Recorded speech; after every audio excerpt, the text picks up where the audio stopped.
All right. Thank you, Lindsay. Hi, everybody. Thanks for having me back. Perhaps some of you were in part one, the house as a system, part one, where we covered some of the building science fundamentals and didn't get so much into the details on some of the construction details and methods. So that's what we'll be diving a little more into today. And I've got a lot of slides. I'll try not to go too fast. And as I indicated with Lindsay, everyone will get a copy, a PDF of the presentation. So there may be some slides in there that cover some details that we just don't have time to go over in the next 80 minutes or so. But you'll have them there for reference, and then all the links to the different resources and things like that. So let me share my screen here. Do that, and here we are. All right, so again, today the focus, we'll do a little recap, but really the focus is going to be on some lessons from the field, or if you ever hear the term applied building science. When we say applied building science, we're talking about like what happens in reality. A lot of this stuff is great. We could talk about the theory, but then all of you experience and know that, sure, we can have things in plans, or we can talk about the importance of all of these features, but how do we actually get them done? What are some lessons that we've learned? So we'll review the house as a system key points that we covered in part one, and then apply some of the lessons from the field and show you a lot of pictures and construction details, and then identify some next steps for folks that aren't building what we call a high performance home, or may not be involved in some kind of a certification program, or working with a third-party professional, a HERS rater, a verifier, some resources and links there, and some recommendations on how to navigate that world. And do not hesitate to ask me to slow down or to go back to a slide. You could drop that in the chat, and I will do my best to capture it in the chat. And then also, you can send specific questions in along the way into Lindsay. And Lindsay, feel free to interrupt me, to unmute yourself and jump in. And so, if you saw the agenda, I had working with a third-party consultant a little bit later, but I decided for our purposes, I would just highlight it again and talk about kind of your options there. And because as codes change and as we move towards more certifications and more stringent requirements, what we're finding nationally is that a growing percentage of builders and developers are working with these energy raters, these third-party consultants. We'll get into lots of pictures and examples, and then highlight the resources and next steps. So we've got a poll question, folks, about efficiency, building details, or high performance details, and which do you find the most challenging, or perhaps the most intimidating? So there's a poll that just got launched. You don't need to send it in the chat. You can go ahead and answer that poll. We'll give folks a few seconds to do that. I guess I probably should have put a not sure or all of the above, but we didn't do that. We're going to force you to make a choice. And so, yeah, make your best guess at this, or estimate of this.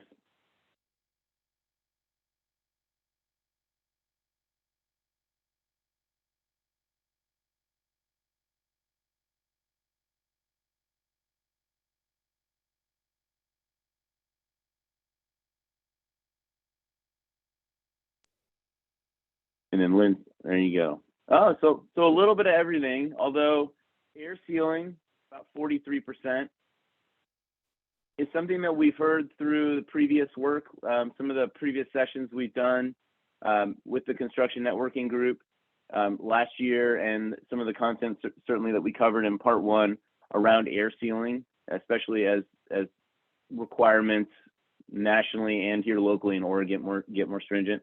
Yeah, fresh air ventilation. That may reflect the fact that now fresh air ventilation is balanced ventilation is now a requirement for anyone in the state of Oregon. And of course, Washington State has had requirements for ventilation, fresh air ventilation, and the same in California. I'm not sure about Hawaii actually of what their practice is. They have a little bit of a different climate. They open their windows and doors a lot, so they may not have the same fresh air ventilation needs. But that's great. So I've got a lot of air sealing, and took some of the content from last year's presentation on air sealing as a reminder for folks. So yeah, we'll definitely spend a good bit of time on that. And we can maybe go quickly through the installation. Maybe everybody's doing a net and blow product or a spray foam product, and so you don't have any concerns about that. So, so great. So let's jump in. So this is my contact information. I work with the Energy Trust of Oregon's Energy Performance Score program, or EPS program. We're an above code building program that supports builders in Energy Trust service territory. And so that would be somebody that's working either with one of the investor-owned electric utilities, so PGE or PacifiCorp, or one of the natural gas companies across the state, so Northwest Natural, Avista, and Cascade.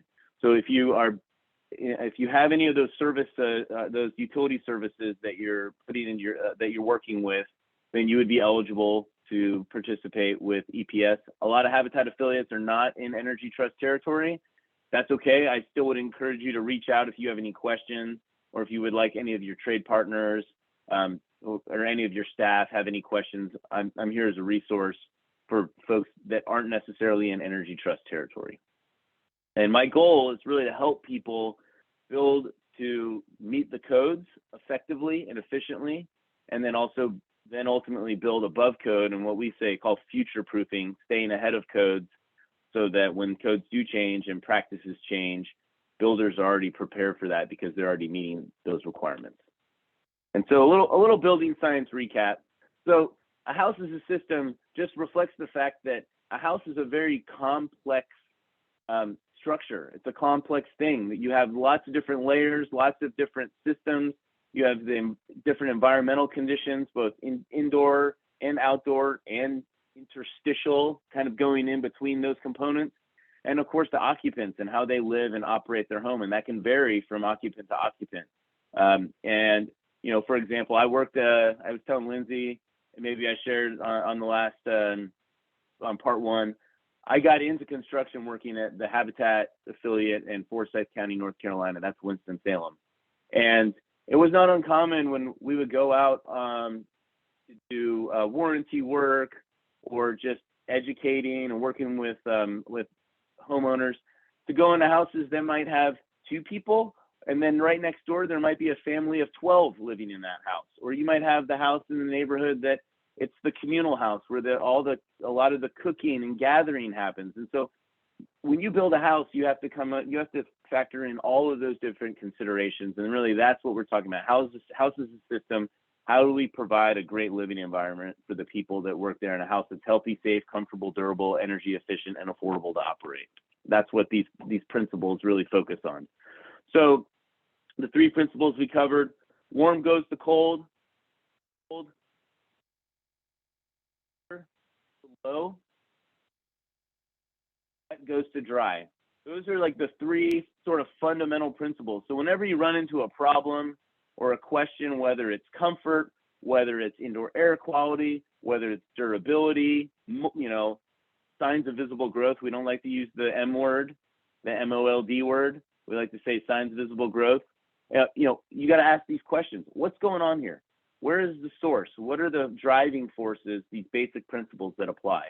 And so we're going to spend we always talk a lot about air leakage and sealing up buildings and aligning air barriers and things like that. That's because one of the things that we can really help manage is that air movement. Because in order to have leakage, you need a hole, an opening, and you need a force, a driving force to move air and particulates and other things through that path, through that opening. And that's either going to be in the form of pressure, maybe from just the natural pressure, the stack effect, differences in temperature. It could be from wind, or in the case of houses, increasingly fans. You know, we have central heating and cooling, we have exhaust fans, we have dryers, we have people that are installing different fans that they bring in after the fact.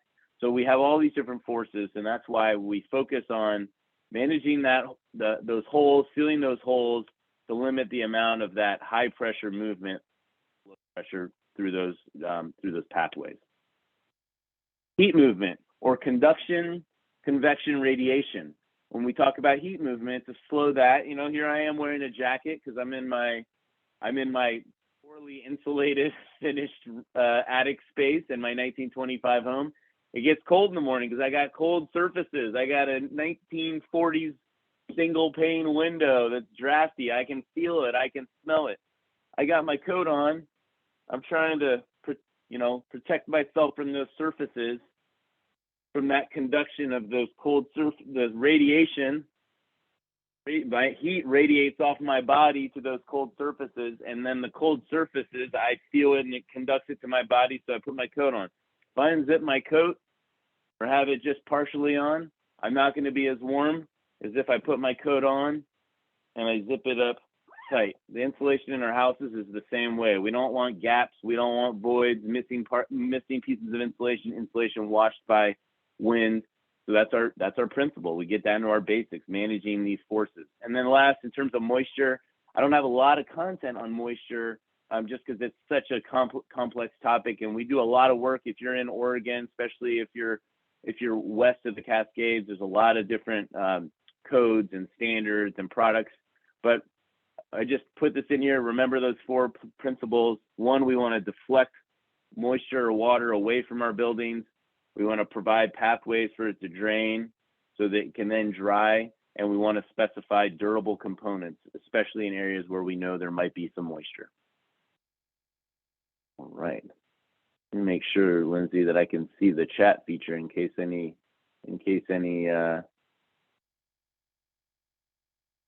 has any questions, or you can just let me know. Okay, I don't see anything, so I'll leave that there. All right. So that's our recap of the building science fundamentals, and we encourage anybody that wasn't at part one, we've got a recording of the first part, and as well as the slide deck and links to lots of resources. So the third-party professionals. So encourage you enough, if you are not working with a home energy rater, or what we call in our energy, the EPS program, verifiers. We also have energy raters and field verifiers. The importance of finding a trusted partner. Most of the concepts we're going to talk about, virtually all of them from a building science perspective, are built into the education and the continuing education and the certifications that these third-party professionals gain in order to go out and sell these services and certify homes, to do the blower doors, to do the on-site inspections, to review plans.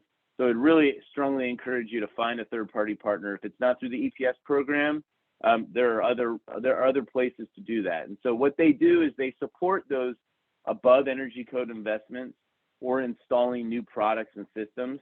They work with builders from design through the final verification to handing over the keys. That's really when they step out. They get that certificate of occupancy, you meet that, and then they'll take that and along with that certificate of occupancy and the keys, provide documentation to the builder, to the homeowner, that here's your certified home. They offer technical assistance and access to financial incentives or other rebates or credits throughout the process.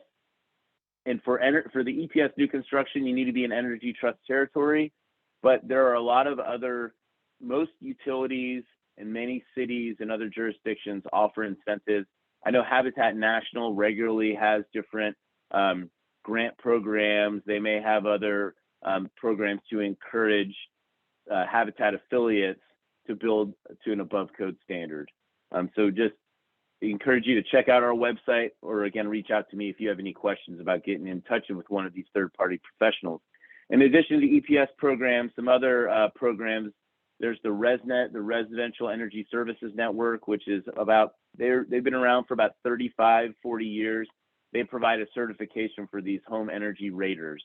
And then the Energy Star program, you may have been hearing more about the Energy Star program in the last few months, because there are some new tax credits You may have heard of the Inflation Reduction Act, or there's a program 45L that has incentives, tax credits. Now, many of Habitat affiliates may not have tax liability, but you might have partners that you work with that do, or there may be different arrangements with private developers on building houses that may qualify, or Habitat National or other cities may have incentives to build to Energy Star, which is why I mentioned it. So you can go to the Energy Star program. And for your affiliates that are in California, building the Title 24, there's a lot of great resources on the California Energy Commission, and I'll include some links to the third-party professionals that certify homes to meet Title 24. So what is involved in that third-party process? So here's some of the steps. It really starts with a plan review. So taking your plans and helping you figure out, hey, what are the things that you would do to maybe either, number one, just improve the building, qualify for different energy efficiency programs or other rebate programs, incentive programs. And then once you get there, they'll help you work on your plans and your specs. And then they do an on-site rough verification. And they're going to look at the framing, look at the air sealing, the quality of the insulation installation, documenting the windows meet what's specified in the plans. Look to see that the ductwork is properly sealed with mastic, which is now required by code in Oregon, required by code in Washington and California, and likely in Hawaii. Maybe they do some duct testing. That tends to be an optional depending if you have ductwork. You know, if you don't have ductwork, you don't have to test it. Are you doing all mini splits? Or if you have all the equipment inside the conditioned space, which we'll show some pictures of that, you may not need to test it. And then what we call zonal pressure relief, which means how do we let the air get back to the central return, get back to the air handler if you have central systems. So those are the things they're going to do at rough, and I'll show some pictures and we'll kind of walk through that process. And then they'll do a final verification, which is then doing that blower door, connecting that out to measure the house infiltration, confirming the efficiency of the HVAC system and the water heater. Does it match what was put in the bid or what was put in the plans? Doing the duct testing, again, where applicable. Checking your exhaust fans. Are they getting the flow by code or just by the manufacturer?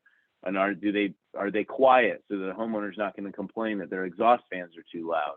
Checking the appliances, going in and doing the attic and floor insulation, which is typically done closer to final occupancy, verifying the mechanical ventilation system. So people mentioned ventilation. They can come in and check, was it installed? Are the controls there? Is it wired? Is it running? Is there signage?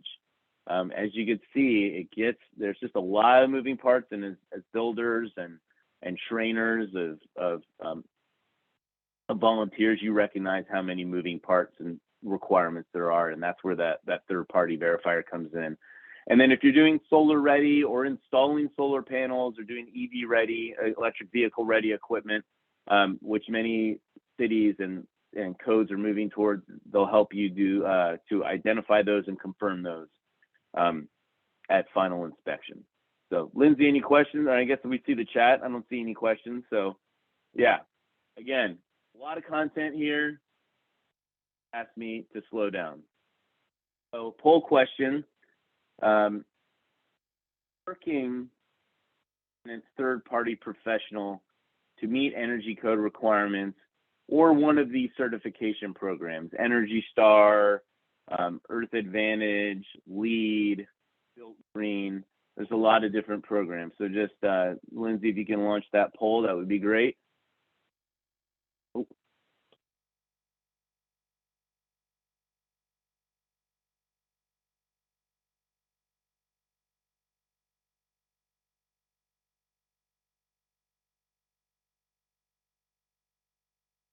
Oh, and I didn't mention the EPS program. Maybe you're working with the EPS program.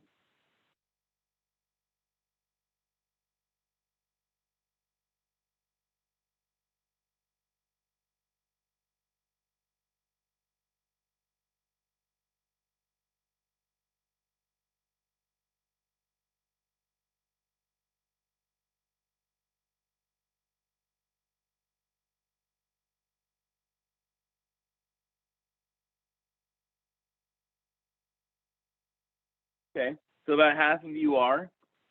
You could just drop in the chat what program might be working with for that. And so for those of you that are not, again, I would encourage you to follow up with me. And if you're interested in getting in contact with someone, I can either direct you to somebody in your territory, or yeah. Okay, so we got someone working with Energy Star. Yeah, Energy Star is really a long established program. I think it was the first really national program. We got an EPS and Earth Advantage. Got a little bit of everything. Yeah, and you know, Earth Advantage is a great program that works across the state of Oregon. They tend to be focused in the Portland metro and kind of, I'd say, within about 50 miles of that Portland metro, as well as in Bend. And the nice thing, once you work with all these third-party pros with most of these programs, and so they're going to be able to get you access to those programs and walk you through what those different requirements are. All right, so a lot of the details that I'm going to show you are in our EPS field guide. We update this every year, so we are an above code program. So anything that is in the EPS field guide is going to meet or exceed the Oregon code. And so, yeah, I see who's located more in the Willamette Valley. You know, a lot of our verifiers do some work in the Willamette Valley. There's a link that I'll have in here to our website for EPS, or you can go to some of the other sites, the HERS rating, the ResNet site. Earth Advantage does do some work in the Willamette Valley. There's a group, Moffitt Energy Modeling, does a lot of work in the Willamette Valley. And then there's a Insulator that also offers verification services, which is Performance Insulation and Energy Services, and they offer verification work. They do verification work both for builders that have them install insulation and do air sealing, as well as builders and developers that don't. You can reach out to them. And then we have a group called Four Walls. So there's a number of, those are like four that come off the top of my mind. It's Moffitt Energy Modeling, Earth Advantage, Performance Insulation and Energy Services, and Four Walls. And there are multiple others that serve, that work throughout the state. So there'll be a link in here. If you actually, once you get a PDF, this link will be active, EPS Field Guide. We have Spanish and English versions. You're welcome to share the PDF. And then if you wanted to reach out to me and ask for a physical copy, where's my physical copy? A physical copy of the field guide, then we can provide the physical copies. Sorry, it's a little blurry. That takes you through and has lots of great drawings and details. So start. I don't have anything on events at crawl space. There's you know, which is what most builders in Oregon do. But many builders are moving towards slabs, which would need to be insulated. So here's like the three options for insulating the slab. I'd say that the middle drawing is probably the most popular, doing that interior and then turning up and then cutting a bevel on it so that your concrete goes all the way to the edge. Exterior insulation is also popular. You don't necessarily need to do the under slab insulation if you do that exterior foundation insulation. What you would just need to do is, of course, flash it. And then if you are in a part of this, if you have any, what climate zone you're in, if you have any termite concerns, you would need to address those. Make sure that you have like a view strip so you can see if you're having any access to termites, and then protect it so that if somebody's doing yard work or weeding, has a weed whacker or shovel, that it's protected. And so there are different ways to do that on that exterior insulation. They have products that have a rigid nated to it, or sometimes they'll take like a piece of hardy board and kind of dig a little trench or fasten it to the outside at grade to protect it. So insulated slabs, little details in there, and that's part of that verification process. In terms of crawl spaces, I don't have any details on crawl spaces. It's just make sure you get a good vapor barrier down, which was detailed in the code. And then what I will cover is underfloor insulation, making sure it's secured properly, split around wires and piping, and in contact with the floor. And then, of course, having sufficient ventilation as required by code. But I'd say on crawl spaces, the main thing is getting that insulation in touch with the floor, which I'll cover in a little bit. So framing and insulation. And so before you build, one of the things that the verifier, getting in touch with a verifier or a rater early in the process, is they'll look at your plans and they're going to review your plans and help you identify, where are you in terms of the different program requirements or the codes. And then they'll also help you identify those areas that we're going to go through here in terms of framing and air sealing that will need to be a priority. They'll then be on site, especially early. Would encourage you. Our program has incentives for what we call the early design assistance. So if you haven't worked with EPS, or if you do work with EPS and you haven't had a kickoff meeting with your trades or your volunteers, your volunteer coordinators, we'll come out and get everybody together. Usually we'll have the framer, the insulator, air sealer, HVAC contractor, and your verifier rater, and of course the builder and superintendents. And we'll talk about, hey, what are we trying to accomplish here? What are our goals for this project? How are we going to make sure that we meet the different code requirements, the different durability details we have, and the energy efficiency components of our house, and make sure that everyone understands what their role is and how we're going to verify that. And then you work with your verifier throughout that process and some of those steps that I highlighted. And in terms of like the air sealing and air barrier framing and air sealing, a lot of it's so that we can make sure that, number one, the house functions properly and is energy efficient, comfortable, and durable. But also we have this piece of equipment called a blower door. It's a diagnostic tool that tells us how good of a job are we doing at sealing up our building of those undesigned holes, those places where we want to try and manage the amount of air that moves in and out. And so I think last time when I asked the poll question of who's having a blower door done, I think about 75% of people had indicated that they had a blower door test done on their home. If you're in the state of Washington, it's required by code. In Oregon, in the code, there's a pathway. You can either do a prescriptive list, the details that we're going to show, or you could do blower door testing, and some people are doing both. In California, most of the buildings are going to be getting a blower door test. And so that's our goal here, is to drive down the leakage so that you can consistently meet and exceed this blower door test. So how do you do that? Well, it starts with identifying any place where you need to air barrier. So on a typical exterior wall, you're going to have what you see on this one. This is just a framing bay. The back will be some kind of a OSB, plywood, some kind of rigid exterior material. First you're going to frame it with a bottom plate, a top plate, and 2 studs. Attach some kind of exterior material, fill it with insulation, and then cover that insulation up with what the number 4 is there showing is like drywall, something rigid that can be sealed. And then you're going to align the insulation with both the exterior and interior air barrier and the framing. So we call it a 6-sided, right? And where is that? Surface between conditioned and unconditioned space should be a 6-sided assembly. The exception is going to be in those in-between floors. We're not asking that you go in and put a piece of rigid material in between the floor, except in this case in a knee wall, as you can see. So here's a knee wall. You may not have a lot of knee walls in your habitat, in your product, but a really challenging detail, one that may or may not get done, may not be in the plans.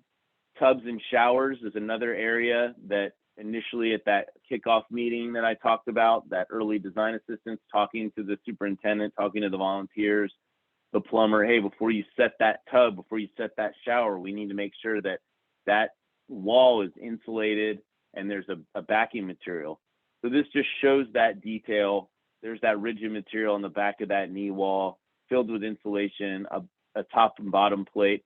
And then underneath that wall, we actually have some blocking to prevent air from moving into that floor system.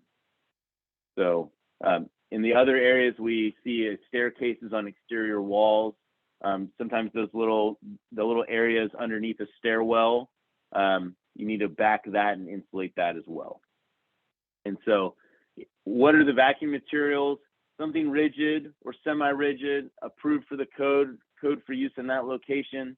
It can be properly sealed. That's why we ask that it's rigid. If it's like a Tyvek or some other kind of paper, it's easy for trades to rip it, or it can get moved or punctured, or the fasteners can come loose.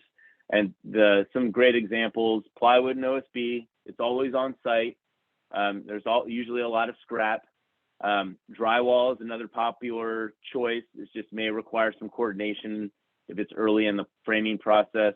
Thermoply, which I'll show you some pictures, it's a thin profile product. What's nice about that is that you can install that behind a tub or shower, and if it sticks out past the shower flange and you set drywall over top of it, you're not really going to see it. It's so low profile, it's only about a 16th to maybe an eighth of an inch.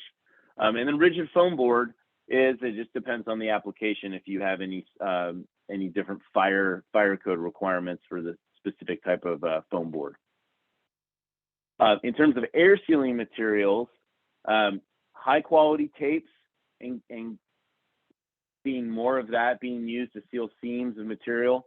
Caulks, fire rated caulks and acoustical sealants and other non-hardening are the preferred for those rough penetrations, especially in our climate. We have cold periods and really warm periods in this all throughout the state of Oregon. Much of California and Washington State are in the same boat. You might get a 110-degree day, you might get a 10-degree day. And so having something that has a little bit of flexibility or is designed for those temperature ranges is always a great idea. You want to look for something with a 20+ year lifespan. And if it has that a paintable like acrylic if it has a latex component, it's going to tend to be a little more flexible. Low expanding foam or backer rod for windows and doors, those rough openings. Fluid applied sealants and exterior applications are great. They're not real common because of expense and sequencing. And then another really great one is for your electrical housings, for your switch plates and your outlets, for can lights and exhaust housing boxes. Doing an airtight housing is a great option. Something that either has a gasket or is designed to be air sealed are really, really great. And so you can consult with your verifier or your product supplier on a lot of these details, and they'll work with you throughout that process, especially early on. So again, there's that 6-sided box that we're looking to establish, and then we want to come through once we get it framed. We want to make sure not just the framing and the exterior are done, but the interior as well. So I'm going to move a little. I may skip through a couple just in the interest of time. I've got about 40, more than that.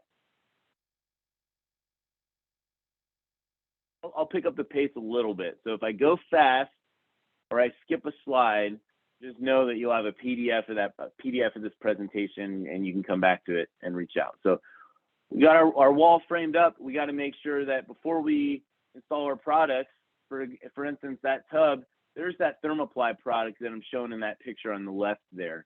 So we want to come in and we're going to insulate that wall and then install that thin profile product before we then install and fasten our tub.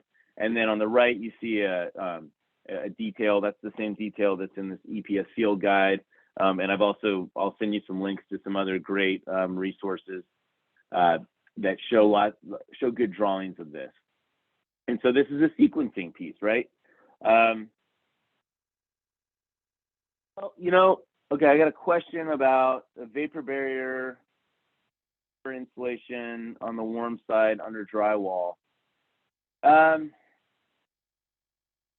Climate, I know it's a really common application in really cold climates where you're primarily concerned about moisture from interior moisture getting into wall cavities.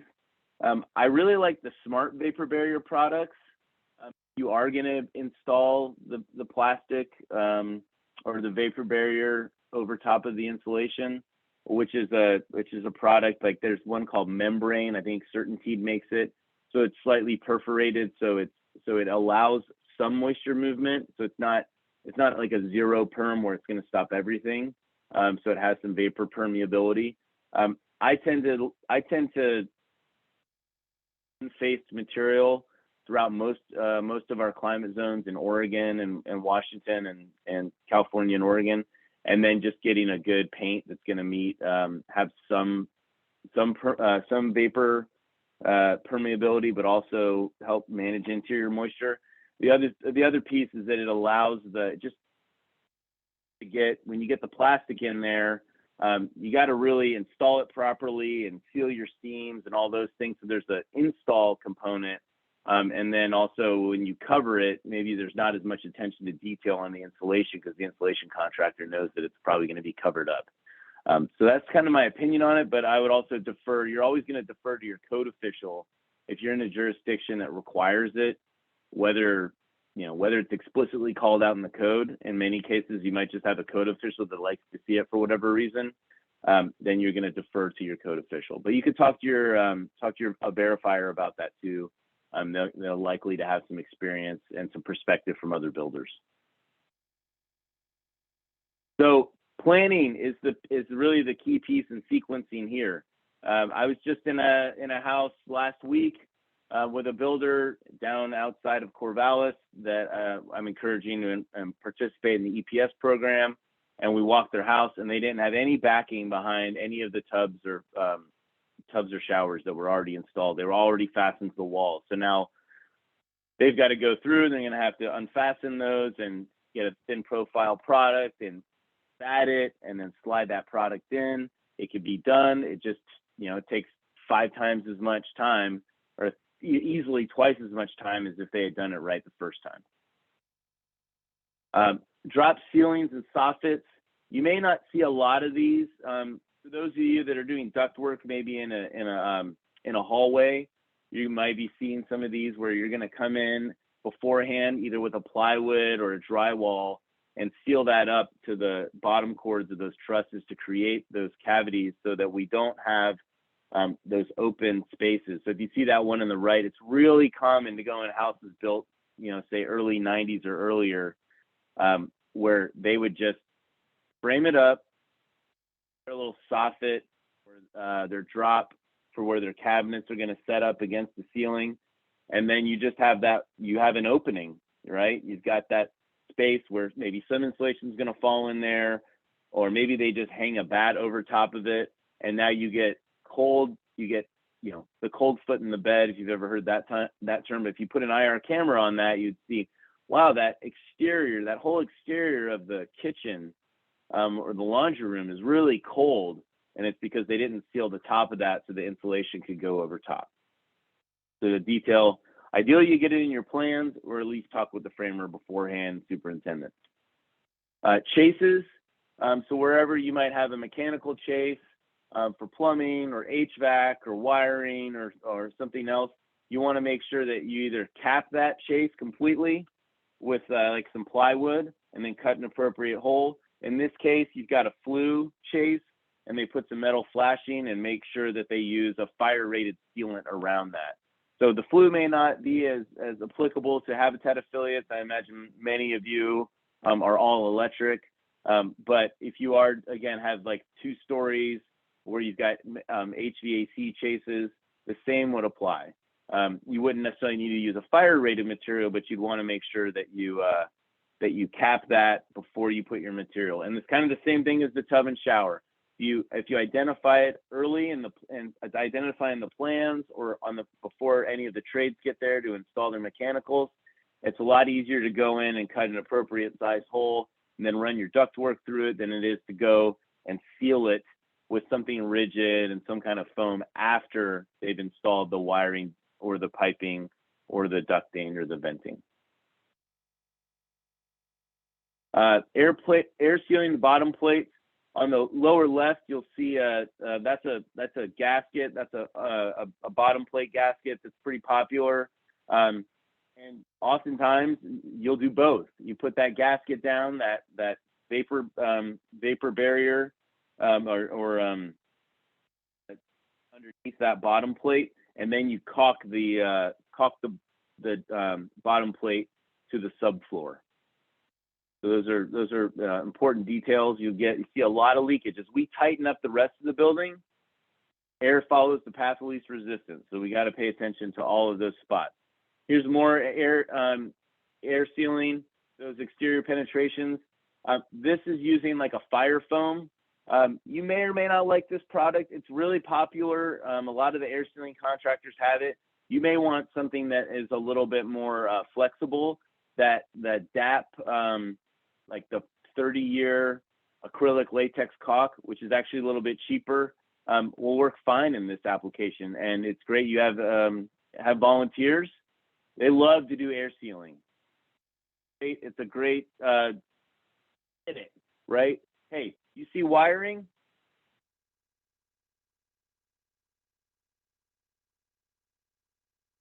A big advocate of micro caulking, where they're caulking like the seam of every exterior stud. But all the electrical, plumbing, HVAC penetrations, that's a great place to start. You also see here, I've pointed to the top plate gasket. This has been, I'd say in the last 10 years, we're seeing more of these gaskets that are installed. What you got to make sure on that, though, is that the drywall installers, whether that's a subcontractor or a volunteer, they're going to need to tip their drywall, meaning they're going to put the bottom and lift it a little bit higher and tip the drywall, the gasket, instead of putting the drywall and sliding it up. Because if they just push it against the lower part of the studs and slide it up, the top of that drywall is going to hit that gasket and kind of crumple that gasket. You may not get good contact, and you may get a frustrated drywall installer. But just one of those details. Just need to communicate that early. Attic hatches, gasket. Sorry, I got to move fast here. Air sealing,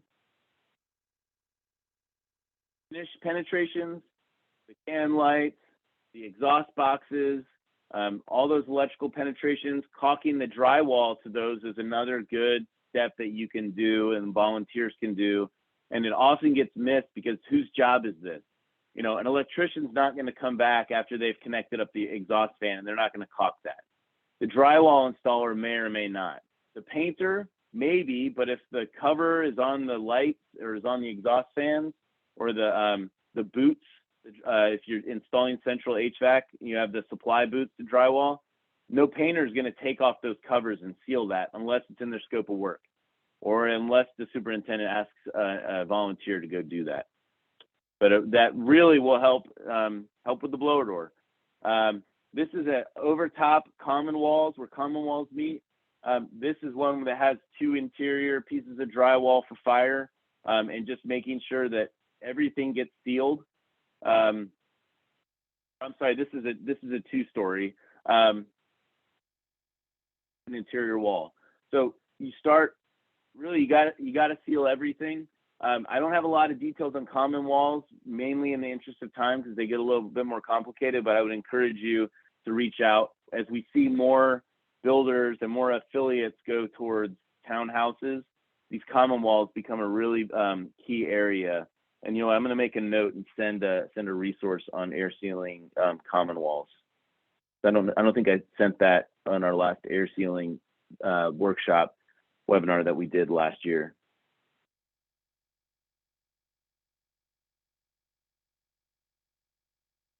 You may see the term intermediate framing, which is open corners, like insulatable corners. So instead of on that image on the left, instead of just stacking that full of wood, that you kind of turn that cut on edge to give a nailer for the drywall.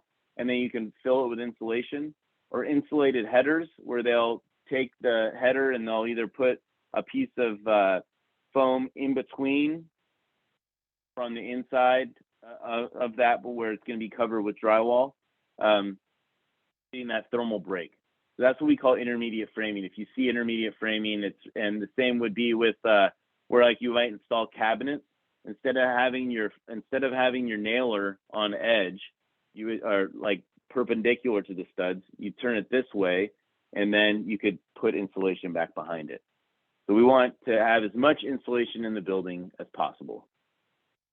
And those details are in the field guide and some of the other resources that I'll send.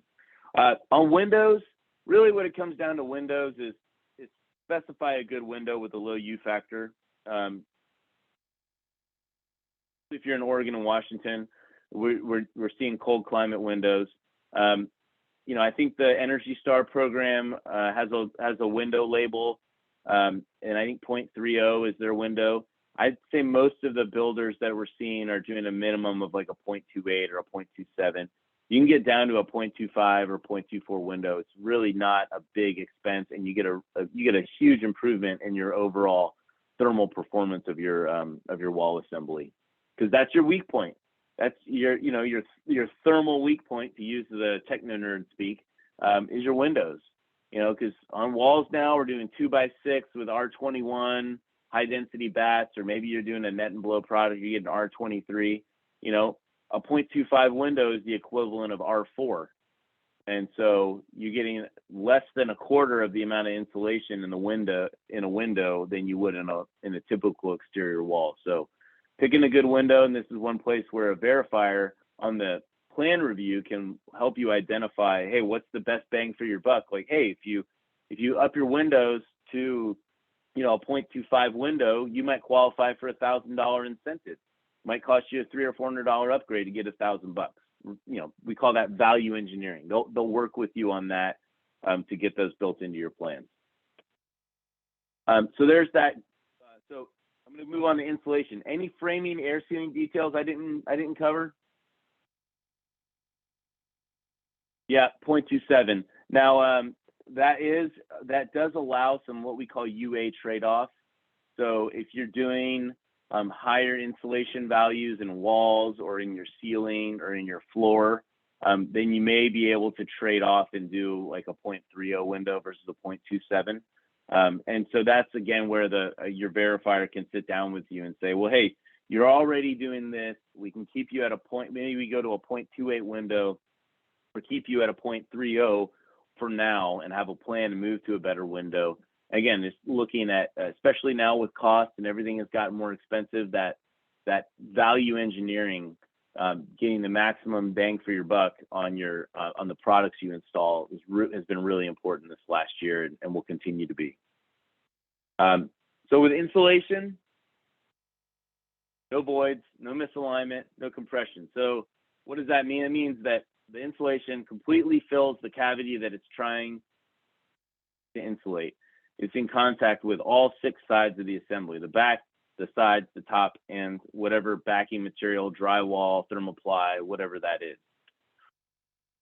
What is the gap? Gap's pretty straightforward. They cut the bat, they're doing bats, and they leave a little bit short so you can see at the top or the side. That little gap will optimize the performance of that insulation by over 30%. You would see it if you took an infrared camera and took a scan of that wall, that little gap would show up. It's probably most common where there's wiring and piping and other things in walls where they'll tuck it back behind and compress it and not get full cavity. And here's another example in practice where they didn't cut or notch the bat. They just pushed it in. If you look real close there where that top left arrow is, you'll see the wire, and then behind that, that's plywood.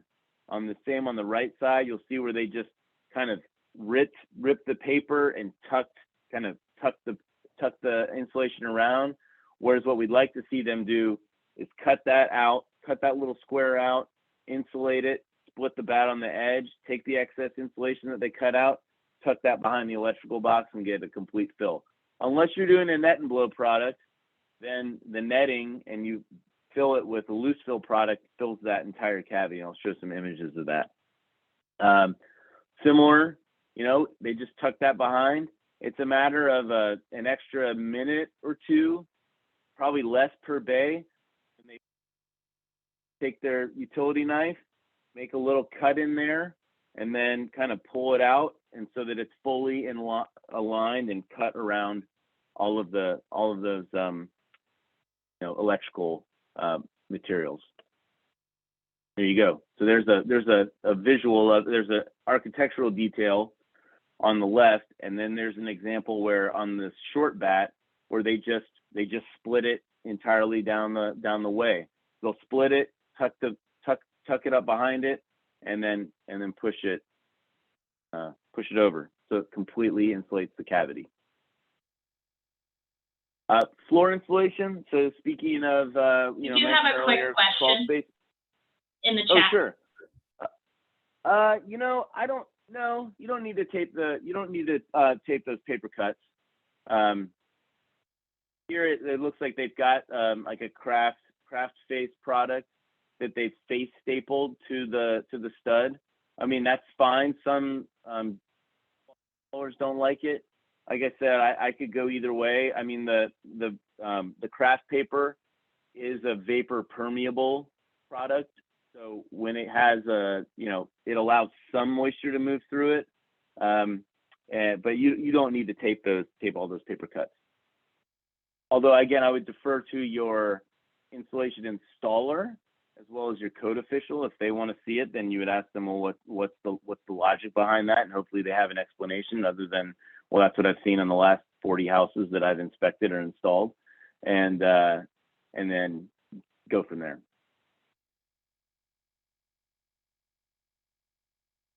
So floor insulation, I'd say that right here, you got some plumbing in there, and they've just hung the bat underneath it, or they've just insulation into the floor system, cut a little piece out and sort of tucked it in and try and cover it up so that if somebody comes to do that inspection, that it looks like it's there. But what we really want is either fill that cavity entirely, which here we have a whole graphical drawing of it, which everybody should laugh because it's a computer model, not real life. And so, this is real life. Okay, I got to take the time to deal with this plumbing. How am I going to get, bats installed around the electrical? I'm doing this little roof. I'm doing this little cantilever, and I'm in a hurry. I got to get to the next job. On the ones where you see those the electrical housing, they probably just pulled the bats out. But even where they did the bats that you see there, they didn't cut them to fit. They probably took a standard bat, cut it to length, and just wedged it in there, as opposed to taking that bat, measuring it out, and cutting it to the proper width and getting a good fit and completely filling that cavity. Sometimes it might mean that, hey, we're going to take two exterior wall bats. We're going to cut those properly and fit them in there. Or this is another importance of keeping some scrap on site. Like, hey, you're in there, you're going to insulate the whole house. You're going to have a lot of scrap insulation. Throw that in the dumpster, throw that in the truck. Just keep it in a pile, and then you have it doing some of these odd-sized areas. Again, it takes a little bit more attention to detail. It's not necessarily that much more expensive. I know they're paid piece, but if buyer sees this, or if one of your superintendents see this, then they're going to likely come back and tell you, if it's a verifier doing their installation inspection, hey, you need to send the insulator back out here. They got a couple spots where there's just missing insulation, and they didn't do the best job of insulating that cantilever. We need to really get that completely filled and touch all the sides. Or maybe that's a job that one of your superintendents or volunteers does. But either way, coming back and fixing it after the fact is a lot more expensive than doing it right the first time. Just in terms of, purely in labor and time and trip charges and all that stuff. One way that we've gotten around some of these overhanging areas or electrical or plumbing or venting in floors is this blown-in blanket system, this netted product. You may not have the garages and other details that are as common as we might see in some of the market rate stuff. But where you have cantilevers, you have other areas where it takes a little bit more attention to detail. The netted product really does a great.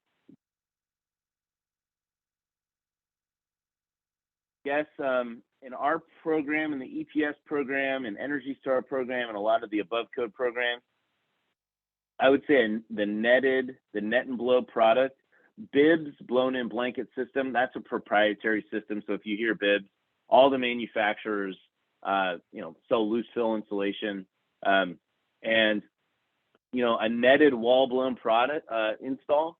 It's become the default in the EPS program and a lot of above code programs for two reasons. One, it was what was available. Getting a high density R21, wall bat, they were way behind. They were waiting on bats because there was just such a demand. And I do not think it's going to change because this Inflation Reduction Act that was just passed has really, really good incentives, and there's going to be some very generous rebates for middle income and low income families. There's going to be a continued demand for insulation. We have hundreds of thousands of houses that we need to insulate, and new construction standards, both in commercial and in residential, are requiring more and more insulation on walls and ceilings and floors. So we're not going to see a change in the demand for this product. So you're probably going to see an increase in the amount of this loose fill product that's installed in the walls. And it's great. It fills all those gaps, it fills all those voids, works its way around all the plumbing and things like that. All right. Ooh, I need to take a drink of water. Sorry, like I said, moving fast. There's just so much to cover. I've taken like a 5-day class that I would normally do for folks as yourself, and tried to cram into 2 1.5-hour webinars.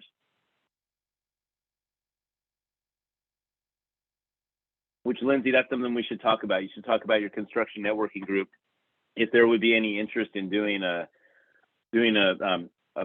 building science training track at your Western Region Conference next May, I believe it is. Maybe you do like a full day on this or something like that, or a half day, where we could actually have these conversations as opposed to me feeding you water from the fire hose. All right, HVAC system design and installation. I have a couple slides here. Something that 30 years, and this is my opinion, but it's also supported by a lot of data, is that time spent in design in residential has decreased, and the amount of knowledge of how to do a system design versus just using standard rules of thumb. We now use rules of thumb as opposed to doing a full design, and I think in the interest of cost and time. And so, HVAC contractors, if they don't have to take the time to do a heat load calculation and specify a specific piece of equipment to meet that and do the duct design, that's going to save them hundreds of dollars or hours of time. And they can then give a more competitive price. And so HVAC design and installation, it still applies. Good design is even more important as we get more energy efficient buildings, because now we're oversizing equipment. We need really good distribution. So comfort, I think that that's why we install HVAC systems in our homes, is primarily to provide comfort. Really hot, when it's really cold out, we need to provide heating. There certainly is a health and safety component. But as we've moved to these central systems and other distributed heating and cooling systems, primarily it's to provide comfort throughout the building. But efficiency is also a big part of design. Safety, in terms of, number one, are we getting sufficient heating and cooling to all of the rooms? Do we have filtration for everybody? Do we have fresh air to everyone? Are we dealing with, you're installing gas furnaces? Are you installing it in an exterior place so we don't have any concerns about carbon monoxide, things like that? Durability, are we getting sufficient heating and cooling to manage the temperatures of our assemblies, and the air quality, like filtration? I already mentioned that. Where does fresh air come from? So this is really the only HVAC to do, and then I got a poll question. So it appears really complicated. You got all these boxes and all that, but really, if you break it down, what we're doing is contractors should be able to take your plans and your construction details and determine how large of a system do you need for your house, for this living space, right? Especially with Habitat affiliates, it's not uncommon to have install a 40,000 BTU furnace pump that only needs a quarter of that, quarter of the amount of heat. So we want to do a heat load calculation, a manual J. Based on that, you want to select a piece of equipment that will provide the amount of heating and cooling that your calculation on your sizing has indicated. And then you want to have a duct design, a manual D, that distributes the air, if you're doing a central system, to all of the rooms. And in fact, manual J, D, JS, and D are required by most building codes. They're required in the state of Oregon, but even in our EPS homes, it's not uncommon to not see the manual JS or D and not have it be provided. It's typically not in the plans. Duct design is not in the plans. And so at a minimum, it would be good to know that your HVAC contractor is capable of doing this and providing these reports if you were to request it. So, poll question. Are you getting an HVAC design report either with your bids or with your installations? Maybe with your installations as part of that. And I'm answering on my end of what I commonly see as a account manager that works with dozens of builders and verifiers across our program. I'm just telling you what I'm voting since I get to vote. Thank you, Lindsay, for giving me the opportunity to vote. I'm going to say no, I don't. I don't see it with the bids unless it's specifically asked for by a few builders. And I certainly don't see HVAC designs in the plan sets that we see on site or even at the when we request it from the builder. It's just not commonly done anymore. Yeah. Now you may say that's great. We got a couple of people that say yes. I'd be curious. You could just drop it in the chat. Did you ask for it specifically? Yeah, someone has no HVAC system in our homes. I assume the HVAC system, no central system. Maybe you're doing mini splits or something like that, or you built it so efficient. Maybe you built it so efficient, Mark, that you all don't even need.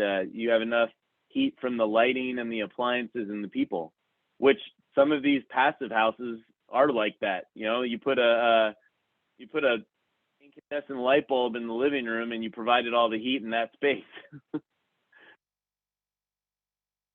Small heaters. Mini splits are great. I'll show some pictures of that. And so with mini split, there's still a design component there. Necessarily need to do the full design. And actually, we've got some resources for doing sizing for mini splits. All right, I got to move fast. I got about 18 minutes here. All right, go. So duct sealing and testing.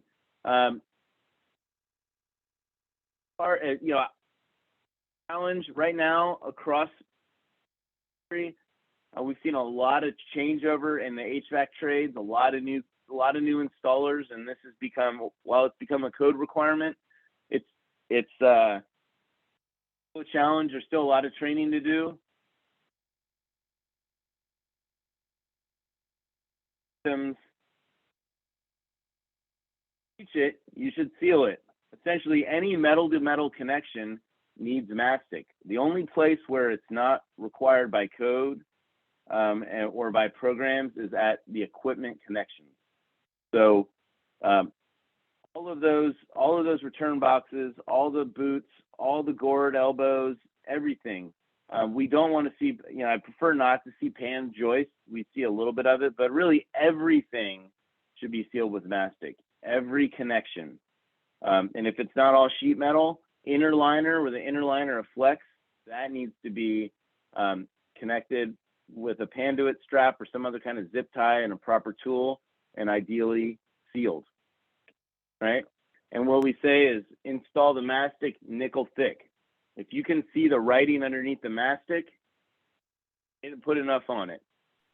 So nickel thick. We have a few comments in the chat. I don't know if it's anything you wanted to go over or look at. Oh yeah. Okay. So yeah, we get a. Yeah. So I see Jesse. You get duct design and manual J during duct sizing and run design. That's great. Yeah. So that is the time to do it. You get your bids, or you ask for that in the bid. You're like, hey, by the way, we need to see a manual J, and a D, or like and what I would say is a room by room J. So we don't just need the total capacity for the house. We need the capacity in each. We need the amount of heating and cooling that go to each room, and then design your duct system accordingly, just to make sure that we get sufficient flow. Yeah. This is the mastic here. They've covered all those. The place I'd say that we're seeing, you can see the metal tape on the equipment connections. That's okay. If they need to get out and do a replacement or do service, we want them to be able to get access to the equipment. But anything else needs to be covered in mastic. And those gored elbows are an area that often gets missed. And it may be that they seal it from the inside, like on these return boxes. Expected it at rough, and you were just doing a quick look. You may not see the mastic on the inside unless you take the time to check it. But again, we just need to make sure that everything is sealed with mastic nickel thick. And then the same on those on the flex duct. We want the Panduit strap on the inner and outer liner. So if you took that Panduit strap off and pulled that outer liner, the jacket of that duct, you'd want to make sure that inner liner is fastened. And then one thing that I don't have a slide in here about it, but they make a beaded collar on this takeoff. That's a great option you might request your HVAC contractor put in their bid. And then that way, when they pull that Panduit strap, it tightens that inner liner, and it has a collar that has a little raised bead that the liner then pulls against that. So it kind of pulls against that bead, so it gets a really nice connection. And then you pull that outer liner over it and zip tie that, and of course you can see all the seams are sealed. In Oregon, and this applies to anybody in any other state, if you're installing central systems, I would start thinking about how do you get the air handler inside, of a mechanical closet. As we move towards more stringent codes, we're seeing in Oregon, there's a requirement for deeply buried ducts in attics, and some pretty stringent requirements for ductwork in crawl spaces. So we're overwhelmingly seeing all ductwork being moved to either inside in between floors or in drop soffits, or up in the attic deeply buried in insulation, and a big move to get air handlers and equipment if you're doing central systems inside. And I say a 36-inch by 60-inch closet. That's so that you have sufficient space to get in there, to provide service, to seal everything, to make all of your connections. And then once you figure out how to get the equipment inside, then have a plan to get your HVAC systems entirely inside. And that might be a mini split, all mini splits, or ducted mini splits, or that might be mini splits with cadets, which is a great option. Not only are you getting you have no duct losses, right? Because the lower left-hand picture the distribution system is right there inside. They're super efficient. They've got the latest and greatest on the compressors. They use refrigerant more efficiently. They can be zoned so that, you know, if you're not in that room at night, you can have the temperature, you know, have it on a timer or have it set so that it drops down to a lower temperature, so that you're not, you know, have the whole house at 68 overnight, right? You might be able to set that temperature down. On the upper left, you'll see ductwork in a drop soffit. So they've come in and they put some plywood on the underside of the trusses. Maybe they go to a 9-foot ceiling and do a drop in the hallway. The nice thing is when you get all the equipment inside, you don't need, you can drop it in above doorways and on interior walls and get sufficient throw, and you install good windows and have lots of insulation. So you don't need the capacity. You don't need to wash windows like in old houses and newer construction. And then in between, you see open web trusses so that you can run all your ductwork in between the floor. And even, you know, I know people might push back on the left. Okay, with flex, I think installing rigid would be in interior or in between floors is probably the best practice, so that it's going to last the longest, because if you had to change out ductwork at some point, it's going to be very expensive and challenging if it's in between floors. And so if you use the rigid, you're going to have less issues. But flex is designed for, you know, 30, 40-year life minimum. And if it's in between floors, it's not likely to degrade like it would in an attic or a crawl space. All right, I'm going to skip the poll question in the interest of time. We've only got about 10 minutes. I want to blaze through some of these. Pressure relief concept is, if you have a central system, you want the air to be able to get from all of the rooms back to the central system. How do you do that? You know, having a return individual room is a great idea. What you see, we say best option if possible. I'd say our most common approach we see either in habitat houses or in market rate is a jumper duct. That one where you have a 8 or 10 inch duct and you have a grill above a door and it jumps over, it provides that pathway for air, or a transfer grill directly in the wall. This is the drawing of it. This is in the example is in the field guide. And then this is just the actual in the wild, as my buddy Dan would say. So there's the jumper duct, and then there's your transfer grill. Now, transfer grill, the reason jumper ducts are so popular is because you don't have the same level of sound transfer that you might through the wall transfer grill, as jumper duct has less sound transfer. All right, local ventilation, spot fans, and whole house mechanical ventilation. So local exhaust fans, you know, as short as possible, minimize the turns, vent to outside, so no pointing it at a vent or no just dumping it into a crawl space. You know, this is all stuff that's required by code. 2 zone or less. We like to see 1 zone for local exhaust ventilation.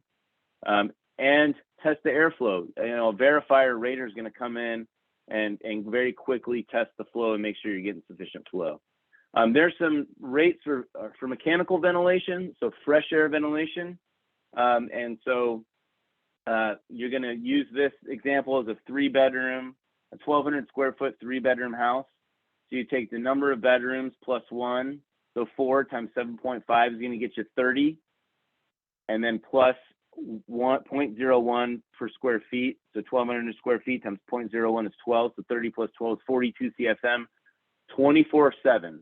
That would be 42 cubic feet of fresh air, 24/7. You can do it intermittent, that's okay. You just then need to design it to get an additional amount of flow if you run it intermittently. And if you're doing the whole house integrated exhaust systems, you want them rated for continuous ventilation. And outside of Oregon, you can use exhaust fans to provide your fresh air ventilation for by code or for programs. In the state of Oregon, we need a balanced system, meaning that you're going to need to exhaust the same amount. So that this house here, where you need 42 of fresh air supplied, you then need to do a 42 CFM being exhausted at the same point. It could be centrally located, or it can operate, and it could operate continuously or intermittently with your fresh air controls. If you're seeing a central system, this is probably 80% of what we see in Oregon now with central systems, maybe 90, is a fresh air duct tied into the return paired to an exhaust fan. I apologize, I only have 7 minutes, so I'm moving real fast, but I would strongly encourage anybody that has ventilation questions, do not hesitate to reach out to me. I've been spending the last year and a half helping our builders and HVAC partners and verifiers meet ventilation requirements. And I'd be happy to kind of talk with you about that experience, provide some potential products. The Panasonic Spot ERV energy recovery ventilator is probably the most popular product we're seeing for meeting ventilation in habitat homes. So what is a HRV or ERV? It's a heat or energy recovery ventilator. It's going to transfer, it has this core, it transfers heat, incoming air, picks up heat from inside, or vice versa in the summertime. It's gonna pull some of the heat off that incoming air and send it outside. So it's a more efficient way of providing fresh air. It has heat recovery or energy recovery. And then you got to figure out how are you going to supply it if you want to distribute it, or maybe you have it going to one central place in the house. All right. I apologize. The fire hose. I tried. I wanted to get all the slides in there for you so you'll have all these slides. So the resources and next steps, again, that trusted partner, I would strongly encourage you to reach out to an Energy Rater or verifier if you haven't. Here's a link to the EPS new construction program, and you can go right here to this find a verifier tool. If you click on that, it'll take you, and you could punch in your zip code and select verifier. Here, I'll show you all how to.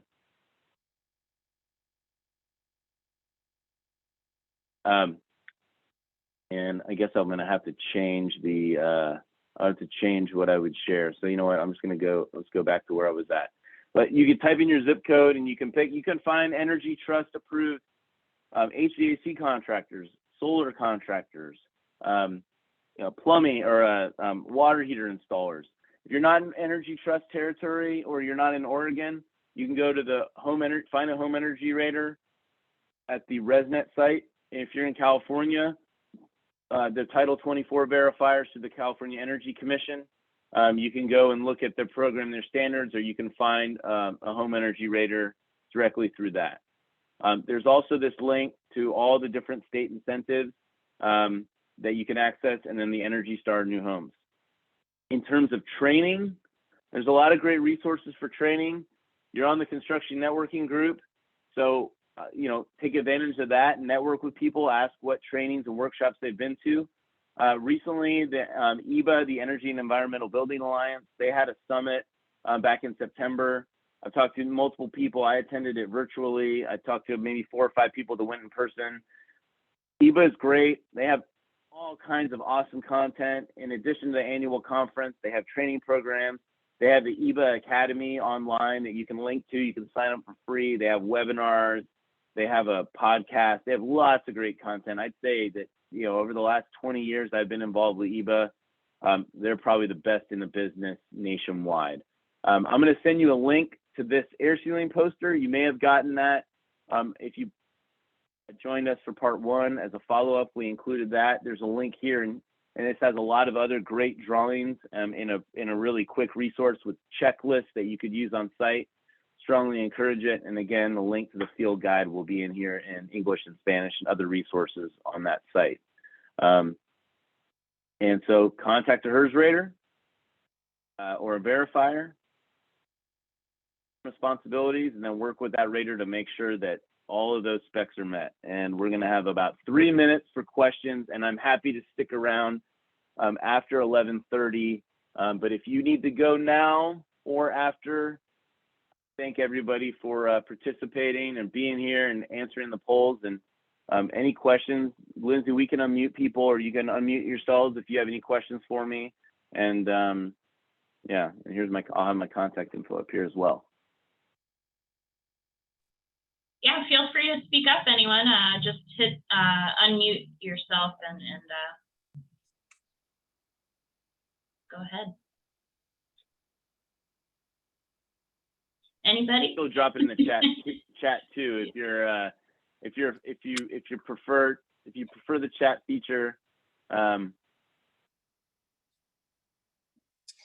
would just say thanks, Sean. The content was wonderful, man. And my reason for asking about that plastic or your vapor barrier inside is it's something that our architects are recommending on our future buildings, you know, just to, like you say, to stay above code. And it was kind of new to me to do that on the warm side, you know, on top of the craft paper.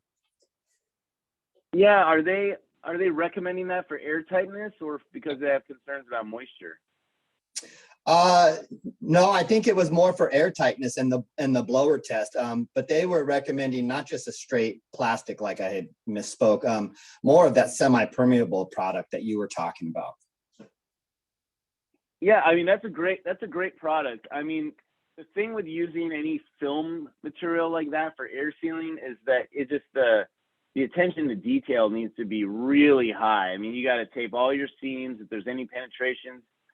My preference, if you're going to go that route, would be, if they're worried about that, is to use an acoustical sealant. Or, I mean, I've talked to a lot of builders and raters in like Wisconsin and Minnesota. They've been using construction adhesive on their drywall for 40 years, right? So, right. And I know people have some concerns about that, but they've been doing it because it also reduces nail pops and things like that, especially if you're in like an extreme climate. Yeah, I'd be curious. Yeah, maybe send me if you can send me some of the plans and details. I would anticipate seeing some of it on our end, and then I can follow up with some of our verifiers and get back to you and see what they're seeing. Another product we're seeing the meet that I didn't cover here is there's a product called Aero Barrier that you all may have heard about. And so it's they hook up like a blower door fan, and then they put like an aerosol spray, and it goes through and it seals any hole that's like smaller than a nickel. Oh wow! It actually, like, what it does is as it goes through that hole, a little bit of that material will sear the edge of that hole, and then as more of that aerosol material comes through, it globs onto that one. Now, it's expensive, and they charge you by the hour, right? So if they're there for an hour, it's cheaper than if they're there for 4. But that's another. You may have Northwest Aero Barrier knocking on your door. We've seen a lot of our builders, like in Washington State, that have been shooting for below 2 air changes. Air changes is like, imagine if you hook that blower door up, every 2 hours you would remove the amount of air that's in the building twice over the course of an hour. Gotcha. With the fan running, and so you might see some of that. Great, thanks for the info. Yeah. Any other questions or observations or?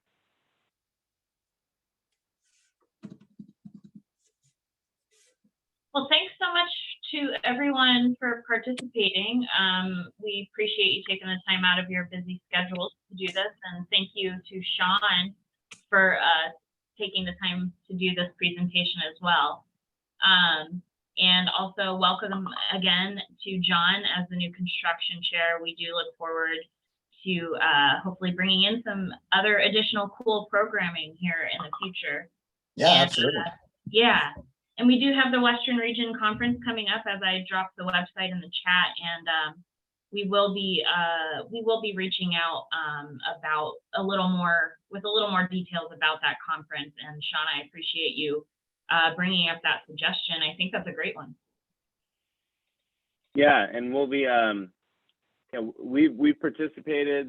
The EPS program and some of our other partners have participated on multiple conferences, Western Region conferences over the last probably 6 or 8 years. So we'll bring some content to the table. So as your construction networking group, if you collect feedback from your participants and what topics they're interested in, then we're happy to work with you all on bringing in some subject matter experts and providing some great content.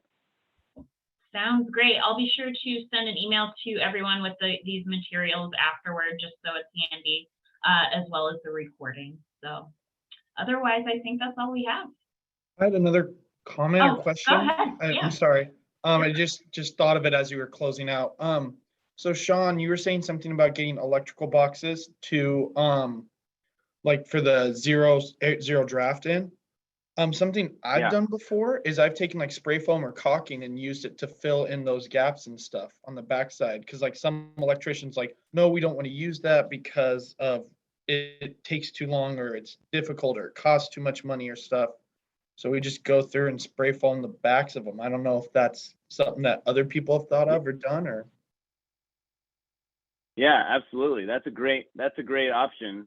And that's great. That's something that volunteers can do.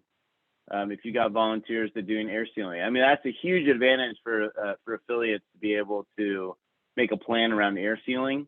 And that's something you could talk with I would encourage you to talk with your verifier about, hey, what are some areas, or your home energy rater, like what are some areas of focus, some things that might get missed.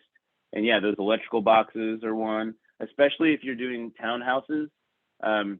We've seen we've had a lot of challenges getting some of these lower air leakage rates in townhomes, just because you have this connection. Those interior units will be harder than like an end unit because you've got those two common walls, and the people that are, when they're putting them together, may not think, oh well, it's just as important, especially because you can then have communication between those units of odors and noise and things like that. So yeah, Matt, that's a great approach for all of those housings. You just, especially if you buy an airtight one, they're designed like on the electrical cans, then it's designed to be airtight, so you don't need that. And of course, an electrical box, you don't necessarily have the same.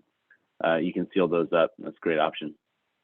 Okay, yeah, because the last company I worked for, we did a lot of townhouses, and like we would have our normal house, which once we get the blower door test, came back about somewhere between 2 to 3, right in that ballpark. Yep. And then townhomes would be anywhere from like 2.5 to, I think the highest one we got was 4, because of that. Yeah, and that's great. I'm talking like 6 and 7. Yeah, we're talking like some production. And if you're looking at townhouses, what I would also say about it is the design where you have the firewall is on the interior. It's harder to get those tight when you have like 2 exterior walls that you just tip up and they're next to each other and they have that space between. We tend to see much lower infiltration rates. The ones where we have the really high rates is that what we typically see is like they'll do the interior layer before they put their drywall. They'll do like plywood or OSB, and then they'll do their drywall on top of that. And then if you were to go into the attic, you can look all the way down into the subfloor. And we've actually had jurisdictions that have pushed back on fire caulk, like sealing those spaces. They're just taking rock wool and tucking that in between those walls. And so that's where some of these details, and John, you mentioned the vapor barrier. Some of those are going to require a conversation with maybe even the code official to say, well, hey, what's the logic behind this? And a lot of times, we pass codes and then we just don't provide the level of education or support to code officials. And the energy code is like the 6th thing on their list because, they've got fire and structural and all these other things that are, top of mind. Mm-hmm. Yeah. But hey, you're getting your townhomes to 2 or 3. Yeah. When I was working for the last company, that was like their big thing. It's like, we got to get these down. So. John, were you making a comment about townhome design? No, I was going to say our townhome design that we're building right now is exactly what you mentioned. It's 2 firewalls with that 1-inch air gap in between. Where previously we used to do the rock wool thing, or I've even seen where they've had salt or sand dumped in there. But we're sheetrocking both sides of it with that 1-inch air gap in between. And do you have any exterior sheathing, or are the bats exterior side of that wall? No, it's gypsum up against gypsum.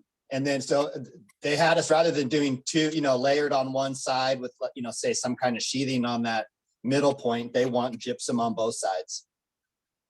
That's great. Yeah, I mean, we've been encouraging the one particular builder that has a lot of units. You know, they had an odor complaint. As you can imagine, we have a lot more of you know, somebody was growing something in their house and their neighbor Oh yeah. knew about it, and we came out. We went at rough. We're like, you know, and also it's, you know, it's attention to detail. If you're cutting big holes, you know, big holes are harder to seal than small holes, right? So cut an appropriate sized hole for whatever product you're running through it, whether it's plumbing or venting or electrical or an electrical box. You know, we don't need a 2-inch gap around an electrical box. You know, a 1/4 inch is fine, and then you could fill that with caulk or foam or whatever it might be. Right. Right.